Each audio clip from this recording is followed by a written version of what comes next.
super loud. When the only person is down. According to official familiar. Well, the public say that. I literally was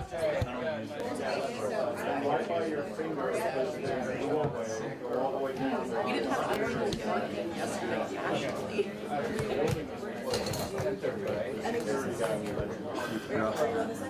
Yeah, I will. You better? 30. Oh, I see you're wanting to It's all. 1,300. He said it was better. Yeah, but there's no more. Cool. Thanks. You guys have another crew? Are you a producer or shooter? Both. Both. So like MMR or multimedia journalist? Go ahead. Good morning, everyone. I'm Leslie Hill with the FBI. Our press conference will start shortly. We apologize for the delay, but you can understand this has been a moving situation. I want to give you the run of show because that's changed a few times this morning. So if you can write, but just so you know, as the speakers come up, Governor Landry will be opening. Then we have Deputy Assistant Director Christopher Raya, R-A-I-A. He is of our counterintelligence division. And then I believe the SAC of ATF, Joshua Jackson. And then Mayor Latoya Cantrell.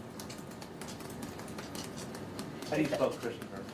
C-H-R-I-S-T-O-P-H-E-R. Thanks. What is our estimated start time now? Approximately 10 to 15 minutes. Got it. Well, Thank they you. take 10 to questions. 15 minutes. They'll take questions, but I ask that, especially the law enforcement, I ask you to be respectful. We are running late, but they do have other things. Would we expect maybe to be able to take one question with a follow-up? Do you mean total? Or? No,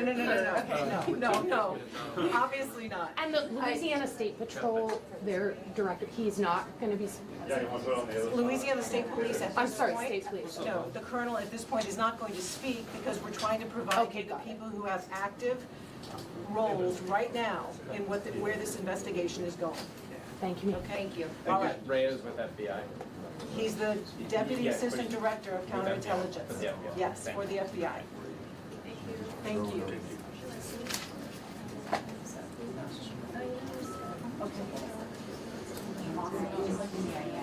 Colin, do you want me to drop down to John Shirt's my shotgun? You want the voice? He's here. Do you want me to drop channel 2? Channel 2 was shotgun from my camera. I can't listen.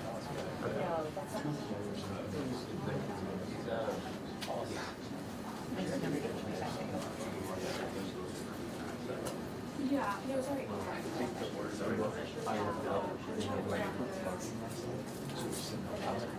So,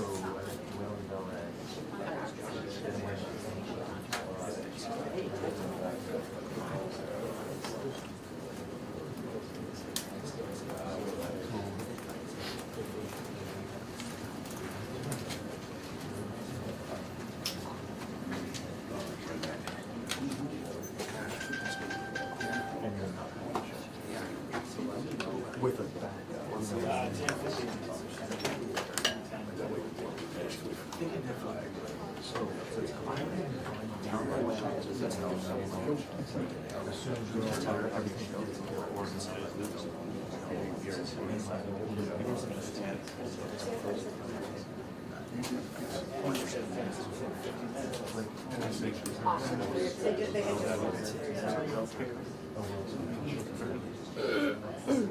They know ones that don't pretty Okay. If you need me to bring it. Yeah. Could you? Yeah. So,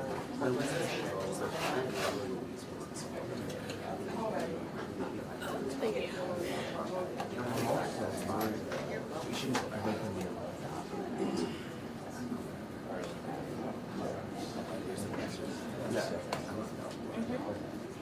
just continue. Well, we might just. So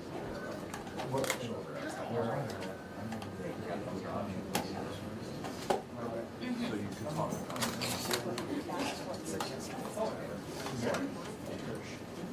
Like even like. Right, I just love Yeah, I'm not worried about that. Okay. Alright. Can I get a mic check? Keep going.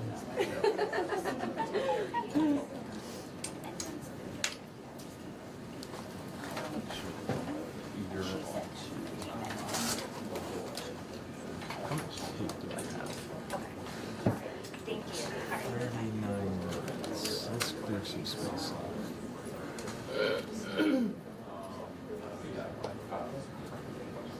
Are you gonna be in your shot on my knees like this, huh? Discretion. Uh, 30 years more.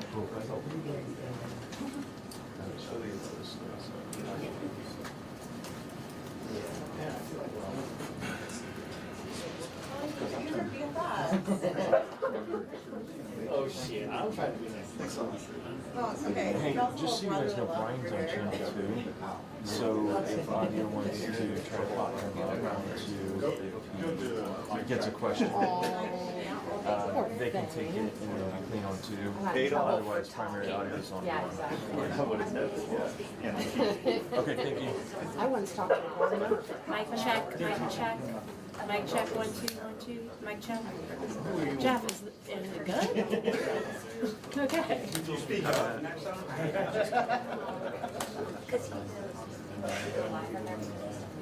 I was hoping you would say.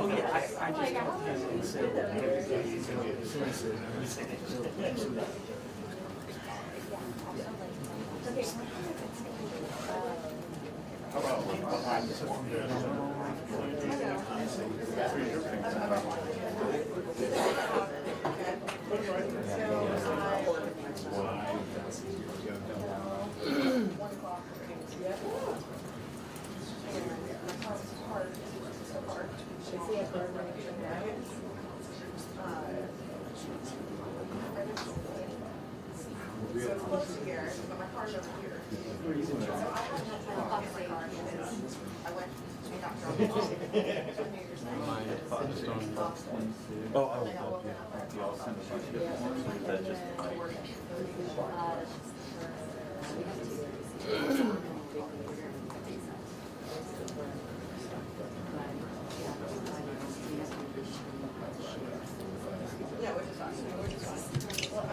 It's always good to have a backup too.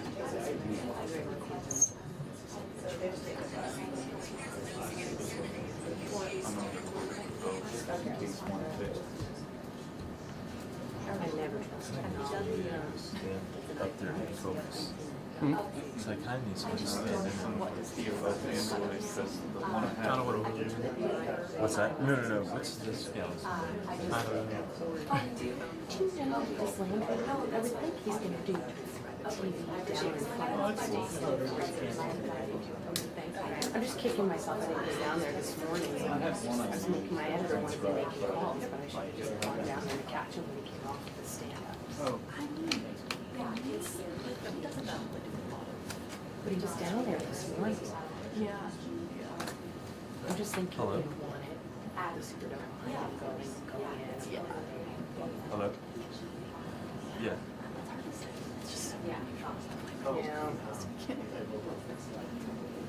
Okay, we are not set to do live shots. He can listen, but we're not going to do live shots.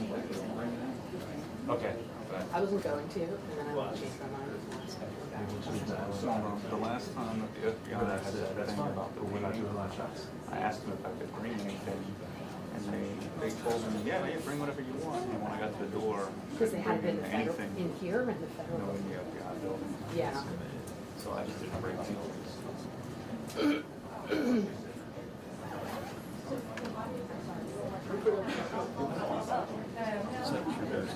Well, it's always a trade-off, because then you're going to get up at the end and chase after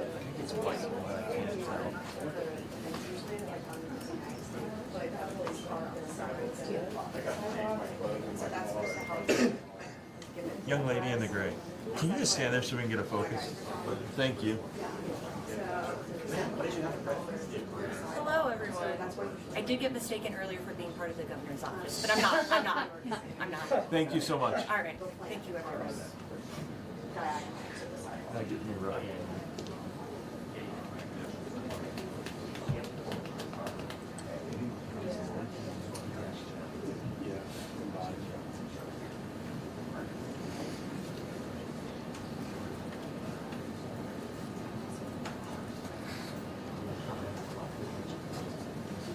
Okay.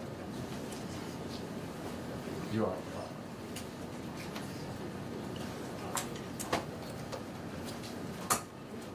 Do I have the other ones?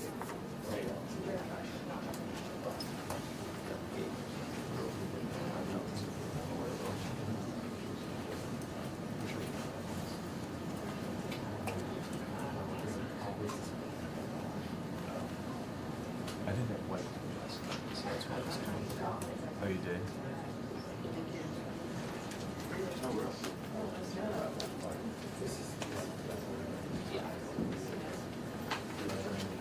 This is run of show.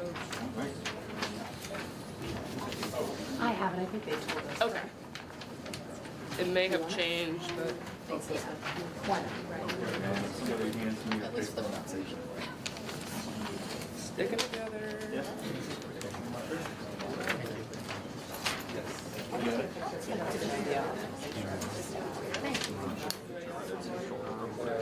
It's run of show. As long as you get my good short. Just the best short. Everybody good? You okay? I'm good. What live you on, Jay? One.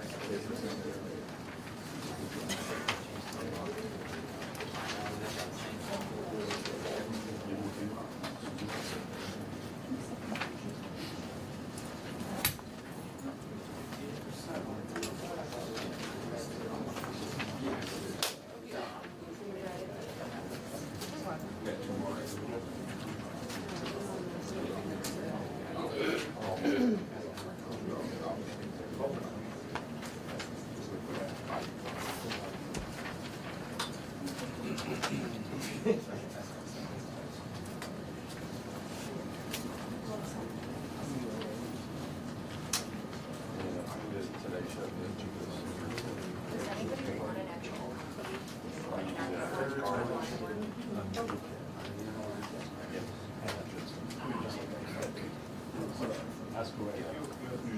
Yes.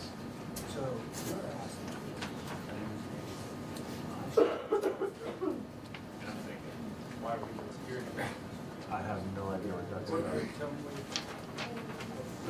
No matter.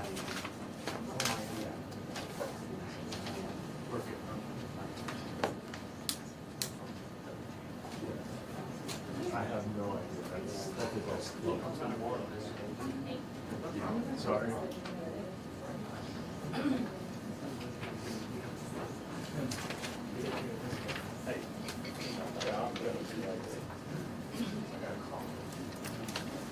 That's last night.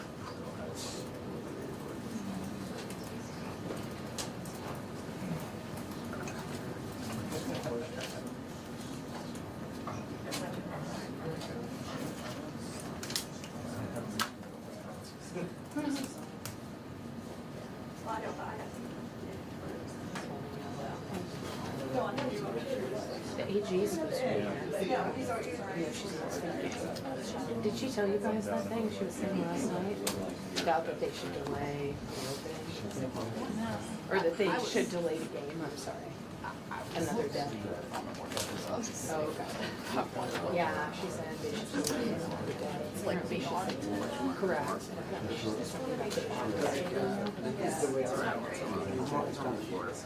Interesting.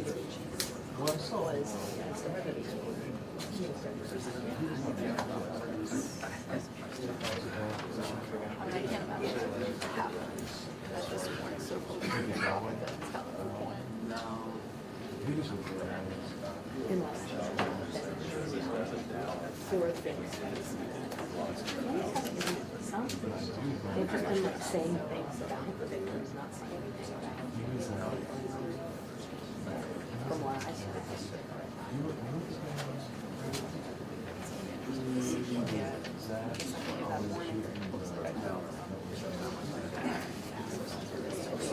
Two-minute warning. 2 minute warning, guys. 2 minute warning. Let people go in. Hancock is at 3. Oh, okay. Okay.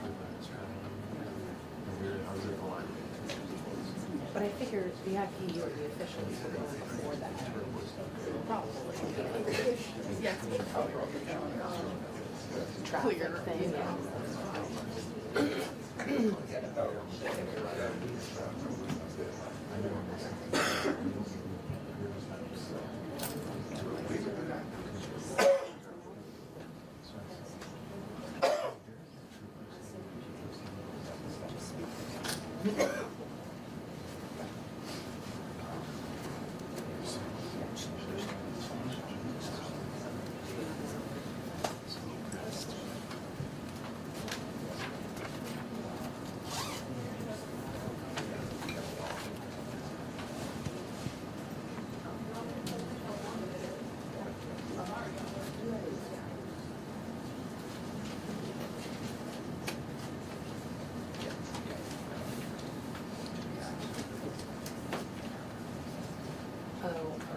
On that sheet, they didn't have Latoya with the capital C.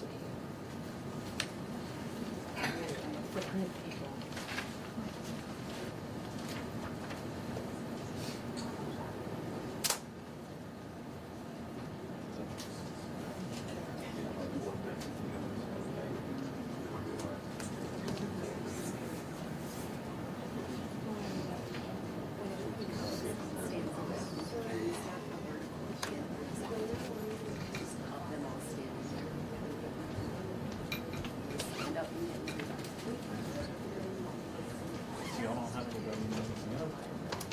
Permanently, no, but we had a sports reporter here, so he was out yesterday morning and then I came in. I'm in Houston.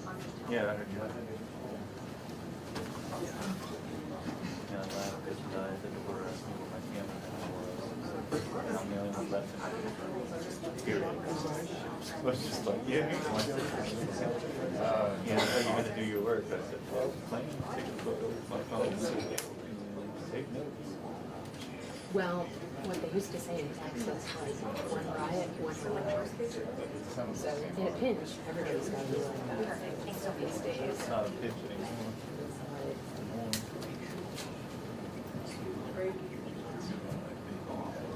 I'm old, so I came up through some older papers. I hooked up. Which now is only 3 days a week. It's advanced, which is crazy. Yeah, you're right, they are. But they're still, they're not busy anymore, right? Yeah. No, it's still have friends. Is it 3 days a week maybe? Because they went to 3 days a week when they were advanced. And yeah. I was at one that was once a week. Which that was a nice try. I think the friends kind of gone. When you think about it, that's too slow. Well, it's really legitimate, right? That's what I mean. Once you get a physical copy, you can go to it at that point. That makes no sense, right? You can nail Well, like features, things that are standalone stuff. You want to go back to look at it for like reference. But not with the staff, you got Right.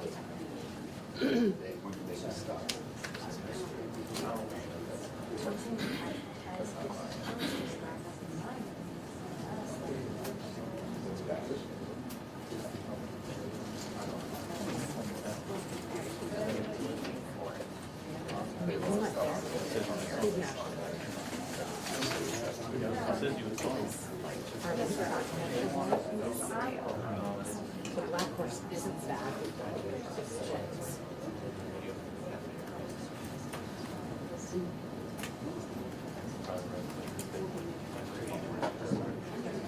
I have the same thing. I was just down on the border, and the Texas State Guard, they have armed uniforms, but they're state guard. So I looked at one and I was like, oh, I thought you guys were National Guard. And they're like, no, I don't know. We're Army National Guard. that's life. Just like, well, you're too young to remember this, but during the Iraq War. How old do you think? Well, I don't know. You look younger than me. I'm 47. Yes, you're younger.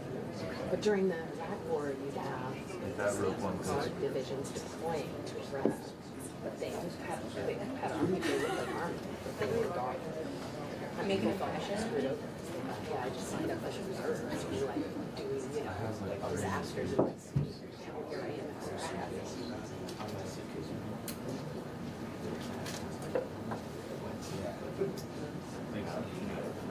There was a guy from he was from Utah.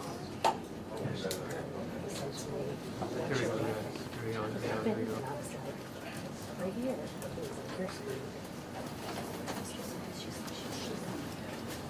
Oh, that's right.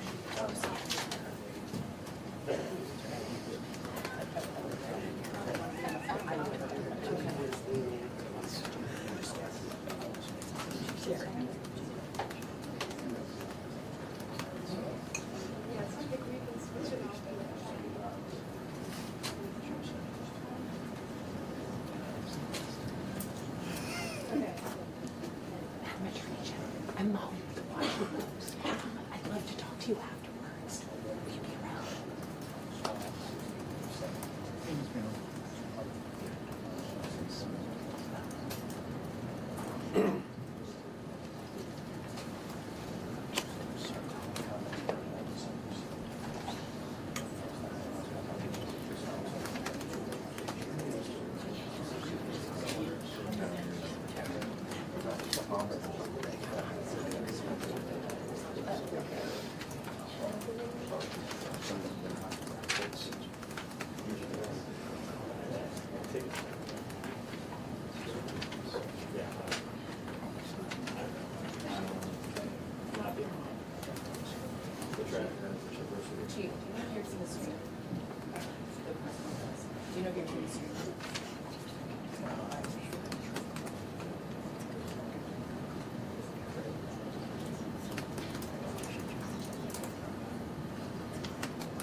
Is it wrong that I'm representing Texas? Sorry. I'm based in Houston. I need to get you. I know I do. All I'm here. I promise.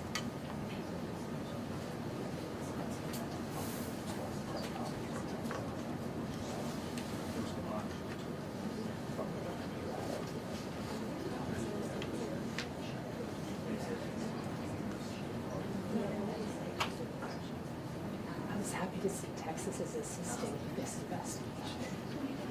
That's what should be.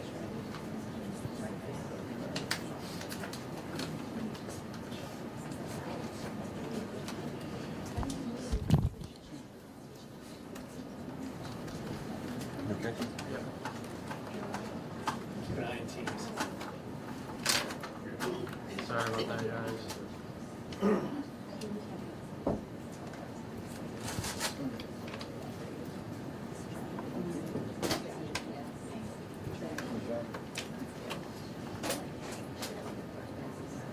Oh, wow.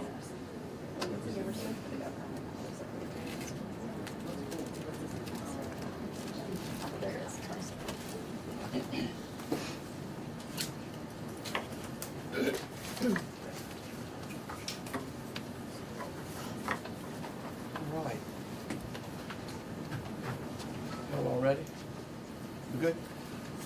All right, well, good morning. I first want to start off by reminding the citizens of Louisiana that as you travel around the state, you will see the flags of all state buildings at half mast in honor of those lives that were lost in this horrific act of violence.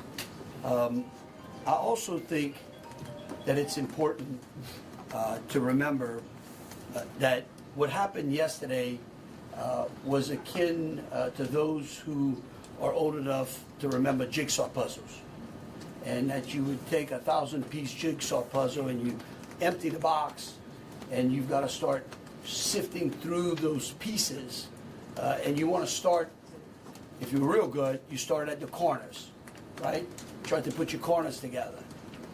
And from yesterday to today, over 1,000 law enforcement agents and officers, men and women, have been poring over countless amounts of data, of videos, of surveillances, interviews, tracking down every possible lead that came to us, whether it was the New Orleans Police Department, the Louisiana State Police, the FBI, or our other federal agencies.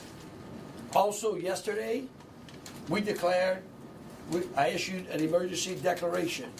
That declaration was meant to streamline resources and communications between state, local, and federal partners. And we're seeing the results of it. I also would like to remind everyone that what's going on in this city and this state is twofold. We've got an active criminal investigation going on, while we're also continuing to secure the city in preparation for 3 o'clock kickoff time for the Sugar Bowl. With that, I would also remind those who are in the city that as far as state resources are concerned, we have the Louisiana State Police, the Louisiana National Guard, which was part of that emergency declaration, which allowed us to put an entire MP company on the ground. Those become force multipliers, is what we call that in law enforcement and the military. That helps to add to the resources that we have. Wildlife and Fisheries, the Department of Corrections, DSF, DHS, our Veterans Affairs, our Probation and Parole, all state agencies. Any state agency who has post-certified officers are here in this city to help secure the city. And so with that, I would like to turn it over to Christopher Rea, who is the Deputy Assistant Director of the FBI's Counter Terrorism Division. Chris? Thank you, Governor Landry.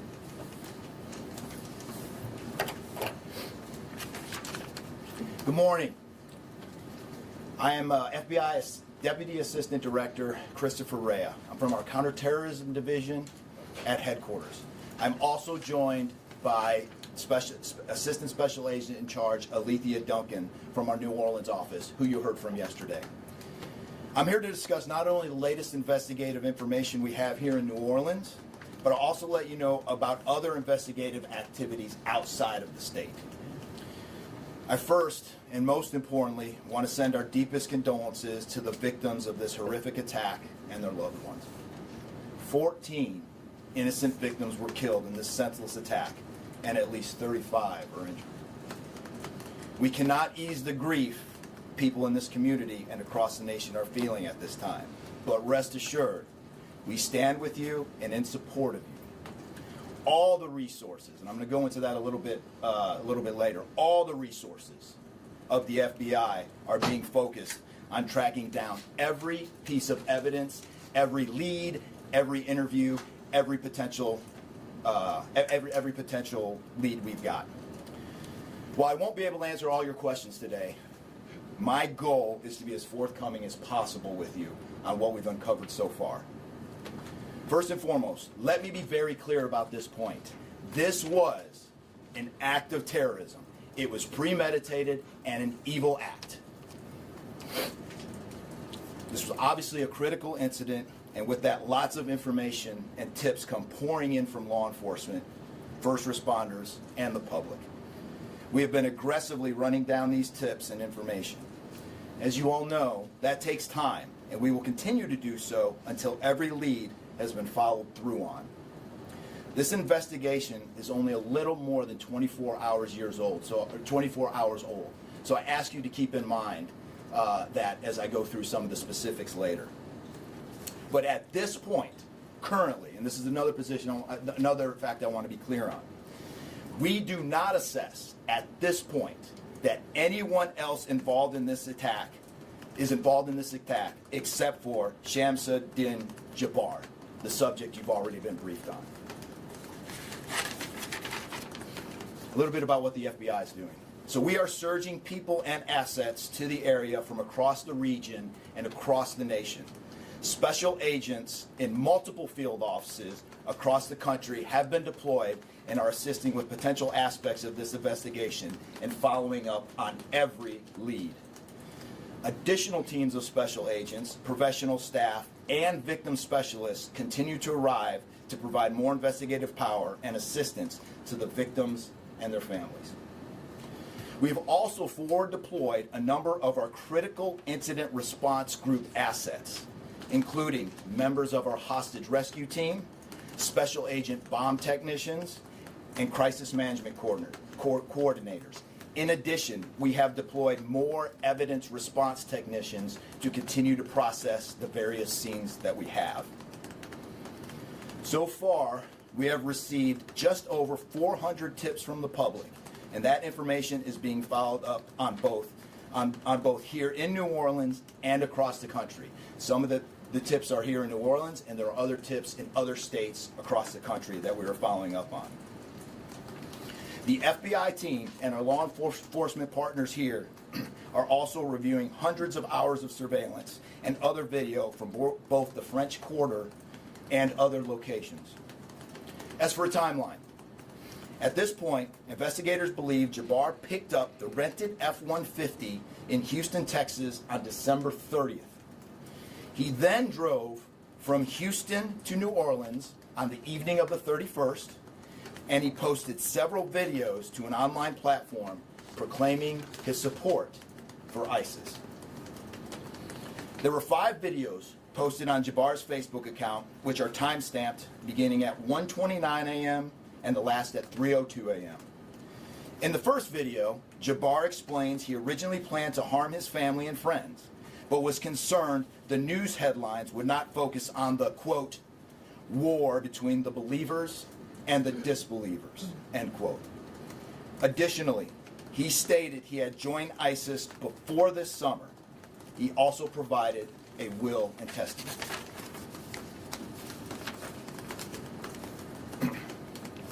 FBI and ATF. FBI, we have a couple different scenes at the location. We have released the scene at Bourbon Street. That scene has been released. We also have a scene off of Mandeville Address, where we are currently searching that scene right now. FBI and ATF agents have secured that house, and that location is being searched for potential evidence.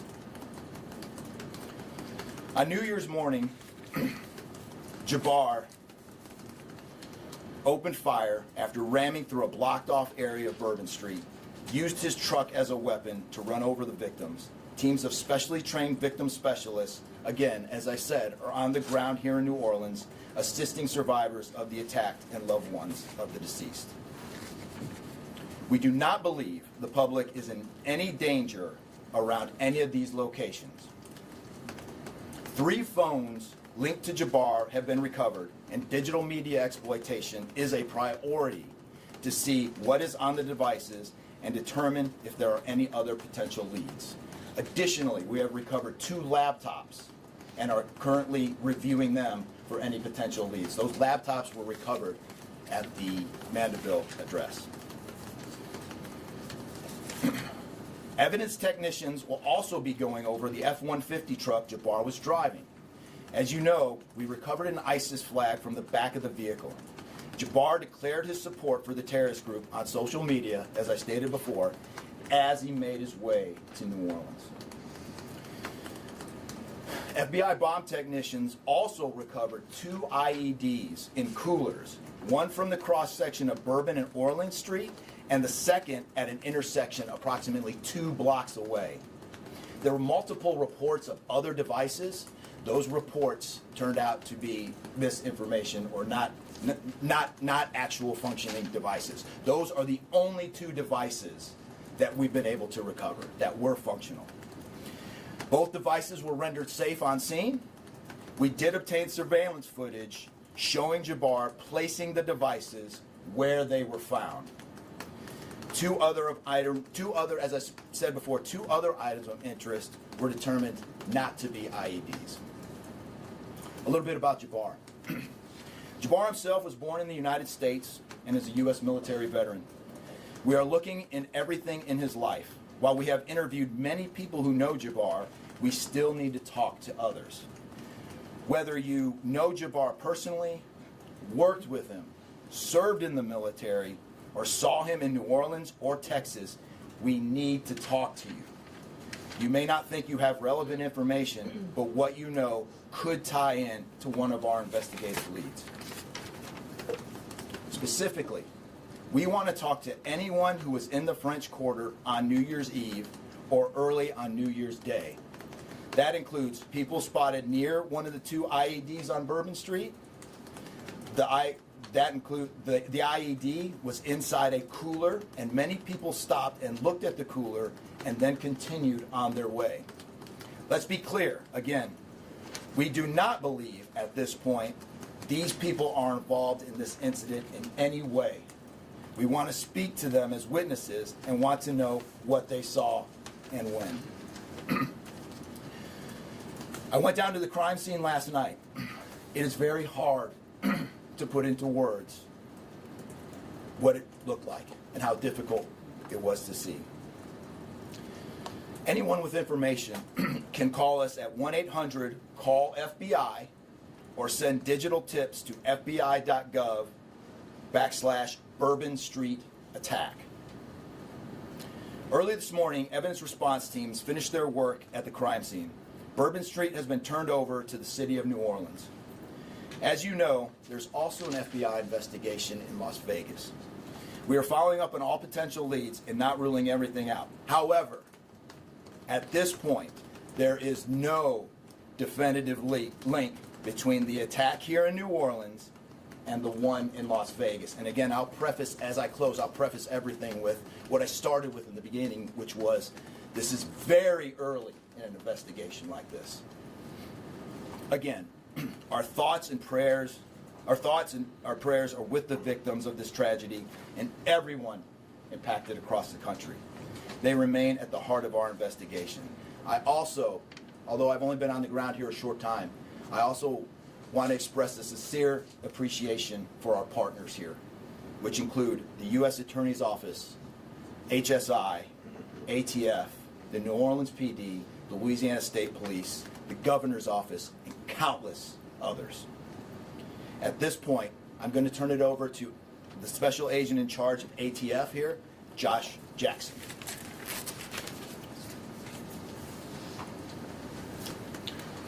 Hey, good afternoon. As stated, my name is Joshua Jackson. I am the Special Agent in charge for the ATF New Orleans Field Division. And ATF's primary mission is preventing, reducing, and solving violent crime throughout the United States and abroad. Solving part is the focus of this investigation. ATF resources that have been brought to bear to the city and to focus with our federal, state, and local partners have been our national response team. We spoke about the scene that's still being processed now. The national response team of ATF is a team of certified fire investigators, certified explosive specialists, fire engineers, electrical engineers. These folks will give us additional investigative leads to help the investigative team identify what happened at the location in Mandeville and identify how that fire started and move the investigation forward from there. Additional resources that ATF has brought to bear into the city. is our ATF Special Response Team. This is a tactical team capable of handling any sort of enforcement operation. This team is deployed, on set, and ready for the Sugar Bowl today. This team is also made available to the Louisiana State Police and also New Orleans Police Department to assist with any efforts that they may have during this period. Additional resources, as the governor alluded to, he executed executive powers and had an emergency declared to where ATF was able to tap in to Emergency Support Function 13 resources. This allowed us to bring additional explosive detection canines so that we can safely sweep the city and safely sweep the Super Bowl in preparation for the game today. These resources will still be in the city as we lead up to the Super Bowl and through Mardi Gras. These type of ATF resources will be here. The last resources the ATF has brought to bear, and probably the most important one, is our victim witness coordinators. These folks come in and they provide resources to the victims and the family members that have suffered greatly during this tragedy. The entire city hurts, but the victims and the family members are in need of resources and care long after this investigation wraps up. This time next year, to be hard for the families and friends who suffered during this event. So our victim witness coordinators are working with the FBI, the City of New Orleans coordinators to provide resources to these folks out here. And as we move forward, ATF will be committed. We will work with the investigative team moving this investigation forward, but also we'll be here to make sure the city is safe and prepared as we move into the Super Bowl. And with that, I'm going to turn it over to our mayor of this great city, New Orleans. Madam Mayor. Thank you so much. Thank you so much. Well, good morning once again. And I just want to just echo my thank yous to the unified command of our law enforcement partners and at every single level, federal, state, and governor. Governor, thank you for your partnership. Thank you. I also want to thank the residents and the visitors of the city of New Orleans for your patience, for your support, and most of all, your prayers. Our hearts and prayers continue to go out to the victims' families, and the city of New Orleans, we're resilient. And as I stated on yesterday, my focus in terms of a priority has been on our victims. As you heard, that yes, the FBI was able to clear Bourbon Street. And what that meant also for me in this city was that we were able to remove our victims, identify them, and notify their families. Real reverence. They mattered, the families matter, and matter to the city of New Orleans. In addition to that, I want to just thank again our federal partners in Washington, listening to my plea personally for the additional resources to allow for the scene to be cleared, and again, attending to our victims. I walked by each one, and I did the sign of cross in my own way, because reverence, again, is important. So while we have been able to have Bourbon Street returned back to the city of New Orleans, and the due diligence has been done, that then allowed me to give the go-ahead to begin the cleaning of Bourbon Street. That started happening in the morning about 2 a.m. It was completed before 8 a.m. this morning.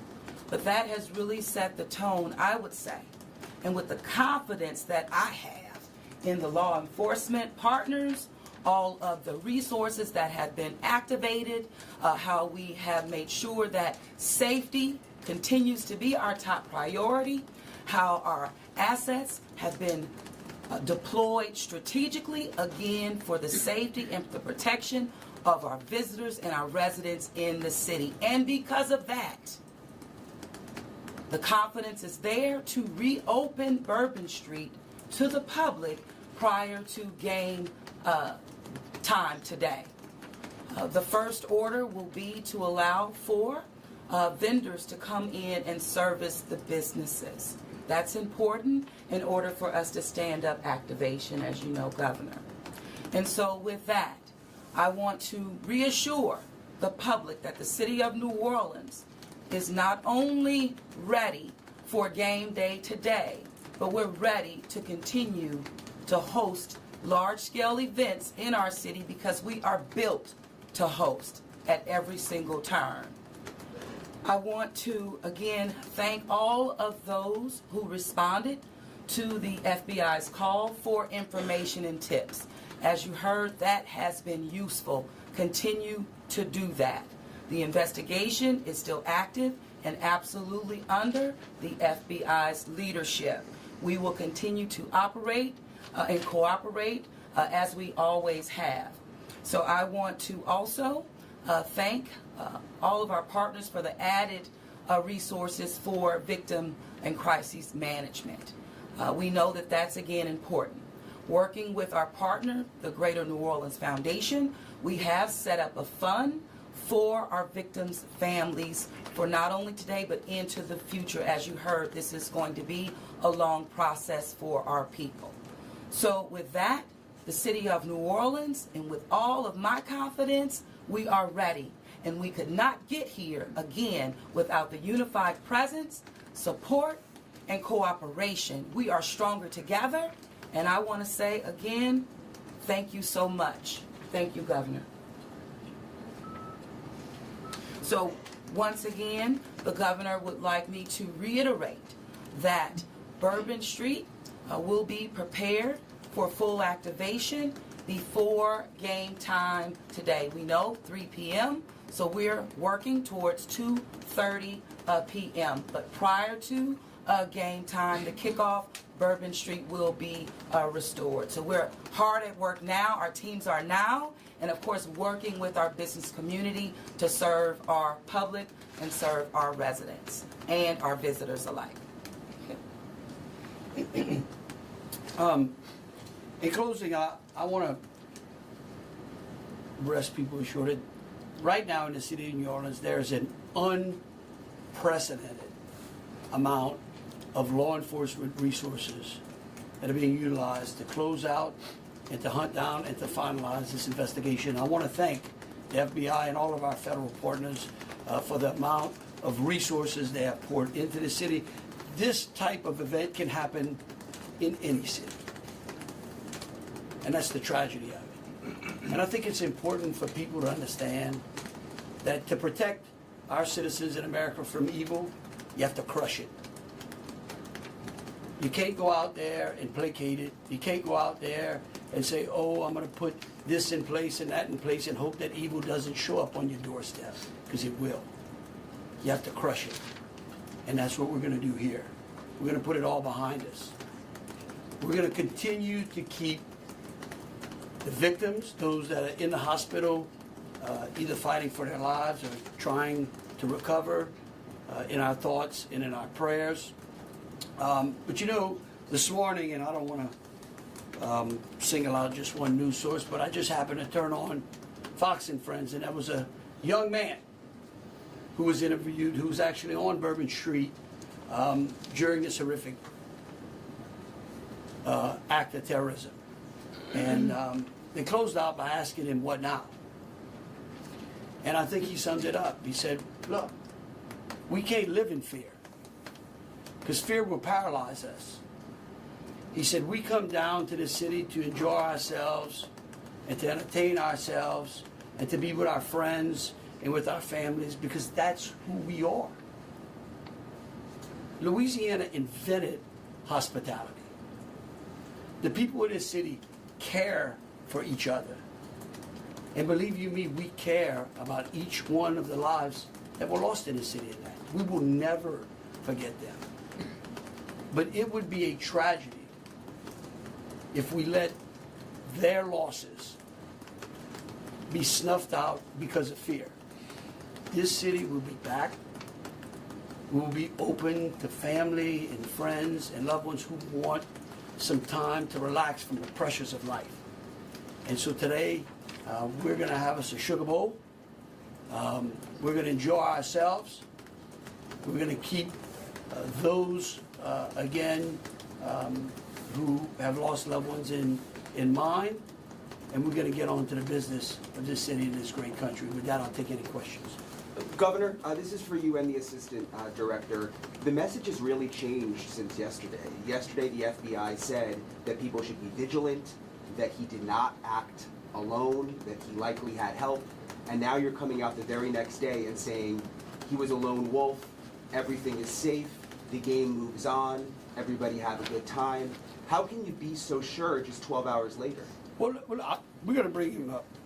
All right, but here's what I want to remind everyone. Like I was a deputy sheriff, right? I worked in a jail, I worked on the street, I worked on the interstate, I served warrants. I can tell you. Look, in today's world, I get it. Information, we get information like that. Everybody lives in a 15-second TikTok video.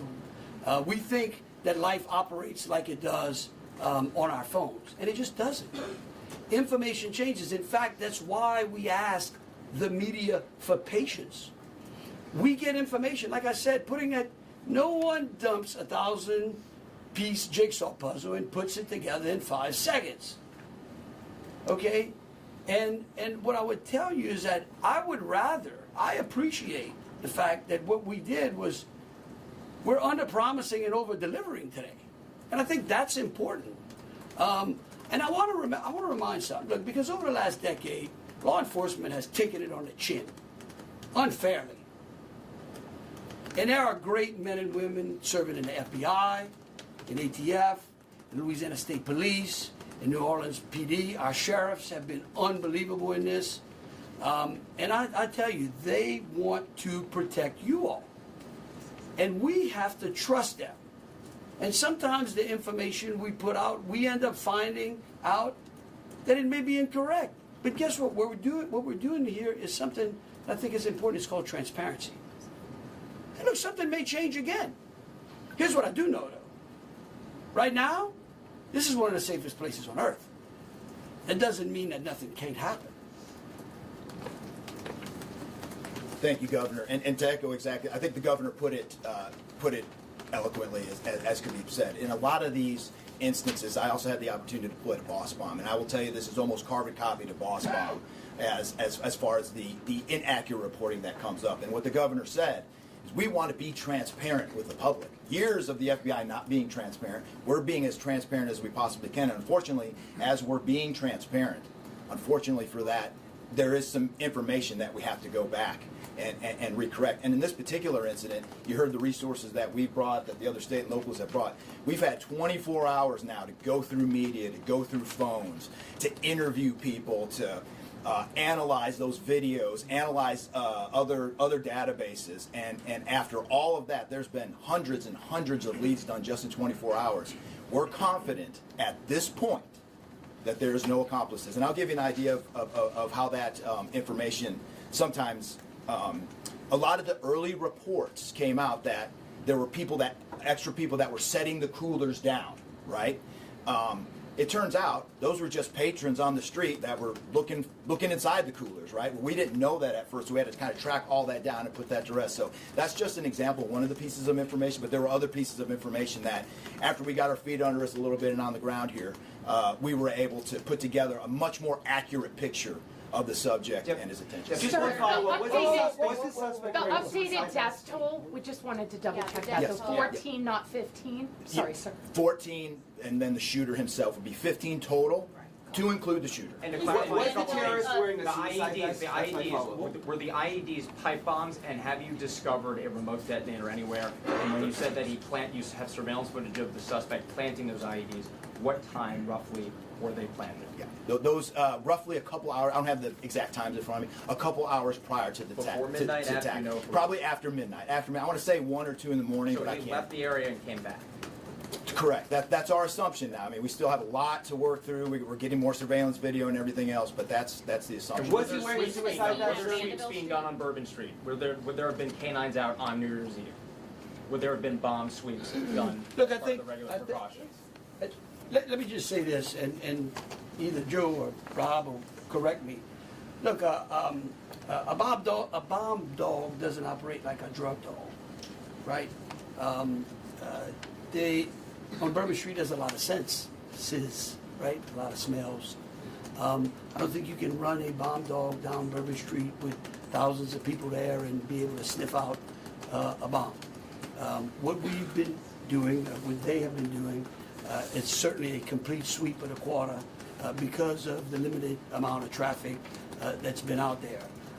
Let me just say this. I think this may help.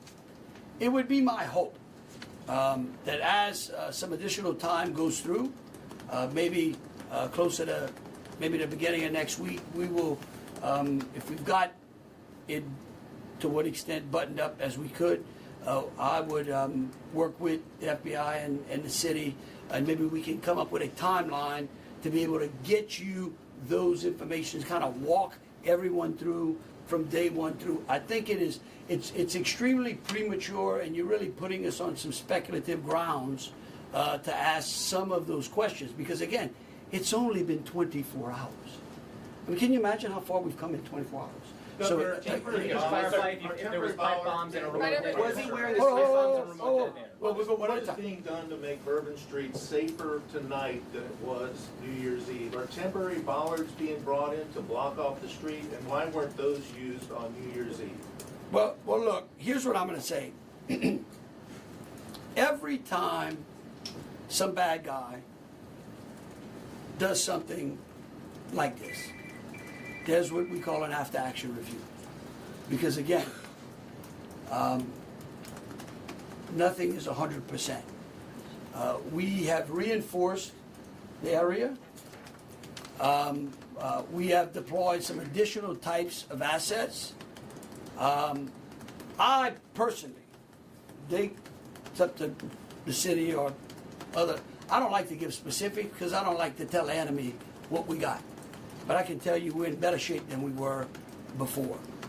We have time for two more questions. What brought him down this road? Can you speak to the Mandeville scene? And some neighbors at that site told us they smelled smoke early in the morning. Was there a fire there? Any kind of burning happening? Yeah, Do you still believe that fire happened after the suspect was killed? That's correct.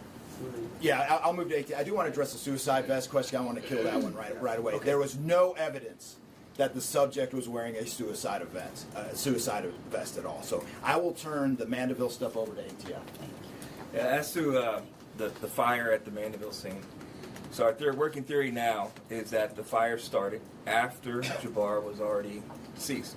There's a lot of different ways that can happen. You could have different time devices. You could have a long cord that extended that time. You could also have pressure cookers that were put on top of the stove filled with gasoline, and then it went off. There's a lot of different ways to do it, but that is why our ATF National Response Team is here to answer those questions and get that investigative lead back to our team. So more to come on that. We're still processing that scene. We're out there right now. Are you able to say what type of how he became radicalized over all of this time? What brought him to Bourbon Street? Do we understand? Was there any international travel involved? What led him down this path to the sort of radicalization? Sure, a lot of questions we're still asking ourselves. We know that he specifically picked out Bourbon Street. Not quite sure why. I mean, I think one can assume that it was lots of people New Year's Eve, with a target for an attack. That's the stuff in the coming days as far as that path to radicalization that we're really going to be digging into and making a priority of. So what I can tell you right now is that he was 100% inspired by ISIS, and so we're digging through more of the social media, more interviews, working with some of our other partners to ascertain just how to ascertain a little bit more about that connection. We're going to do one more, Kate. Right there. You've had your hand up for a while. Yeah. Sorry. Thank you, I appreciate it. It's actually for Special Agent Ryan. Sir, I prefer those. I'm gonna check. in order to reassure people, would you be able to explain the analysis and evidence that has led to this most recent understanding that he was a lone actor and that there is at this point, at least from your understanding, no further danger to the public? Sure. I think a lot of that, multiple interviews, the hundreds of interviews that we've conducted so far, the social media review that we've done of his accounts, the by my count now, the 5 devices we have, the 3 cell phones and the 2 laptops, been able to initially triage or go through that, and there is just nothing to indicate through call records, through anything on those devices, through interviews, through anything in our systems that he was aided in this attack by anybody. And again, I have to caveat, like the governor said, this is 24 hours into it. And that could change, but right now we've got a much better picture and much more confidence on what we were dealing with than we were just 20 Mayor, years what ago. can you say? All right, look, thank y'all so very much. Again, Mayor, what gives you the confidence to say to we're people going that to they try can to come to your get city y'all for as big much events? information as possible, so any additional information we put out through press releases. Thank you so very much. Moving forward, are we Mayor. going to be making Bourbon Street pedestrian only, or are we going to be allowing cars to drive on it? Pedestrian only? Yeah.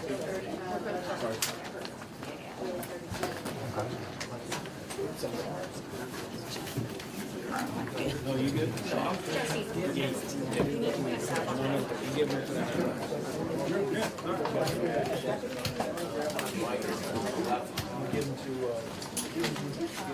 On the stand or not?